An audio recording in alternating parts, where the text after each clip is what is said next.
ఇప్పుడు మిథున రాశి వారికి ఇప్పుడు కూడా గురుబలం లేదు.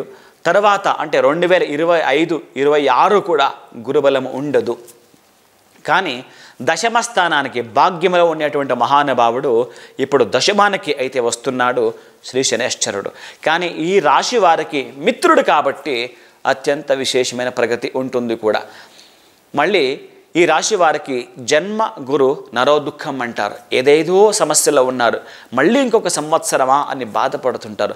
మీరు ఒక ఖేద భావనతో మీరు ఉంటారు కూడా. ఎన్నో మాటలు చాంచల్యముతో ఏమేమో చేసుకోవాలని ప్రయత్నం పడి ఉంటారు. కానీ మీ కుటుంబ సభ్యస్తులు, మీ కుటుంబంలో సంబంధించిన కొంతమంది ఎవరు సదస్సులు ఉన్నారో వీళ్ళందరూ జ్ఞాపకము రావడం ద్వారా మీరు ఏమీ కూడా అటువంటి దుర్ఘటన చేసుకోవడానికి కూడదు కూడా, ఏ కారణానికి కూడా.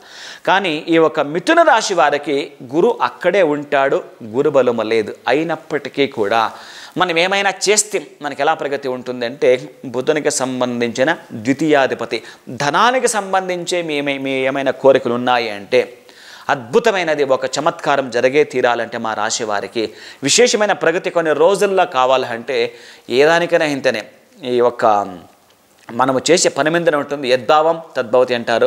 మీ భావనలు ఎలా ఉంటాయో మీ ఫలితాలు కూడా అలాగే ఉంటాయి. ఈ జ్యోతిష్యం అనేది ఒక సబ్జెక్ట్, సైన్స్, మ్యాథ్స్, సోషల్ అనేలాగా ఈ సబ్జెక్టులు అన్నీ కూడా కరెక్ట్ ఉంటాయి.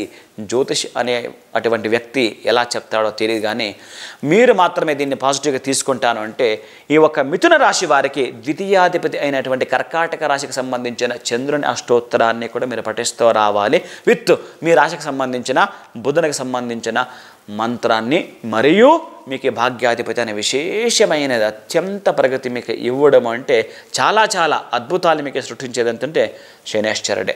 శనేశ్వర మంత్రం కూడా మీరు చెప్పుకుంటూ వస్తారు. ఎవరికైనా మీరు నువ్వుల నూనె కూడా మీరు ఇచ్చింది అయితే చాలా విశేషంగా. ఆ తర్వాత మహావిష్ణు దర్శనం, అందుకే బుధునికి అధిపతి మహావిష్ణు అయి ఉంటాడు. ఏ రోజైనా తిరుపతి శ్రీనివాసుని దర్శనం చేయడము, ఏదైనా ఒక పక్షులకి మీరు ఏదైనా ఒక ఆహారాన్ని అందించడం అయితే ప్రగతి మీరు మీ దారిలో కనబడుతుంటుంది. మీరు ఎన్ని రోజులు కూడా అనుభవించినది ఎలా ఉంటాయో తెలియదు. కానీ ఇప్పటికైతే మీకు అద్భుతం యోగాలు జరుగుతాయి. మీరేమైనా గమనించింది అయితే శుభం భూయాత్, మంచిది కానీ.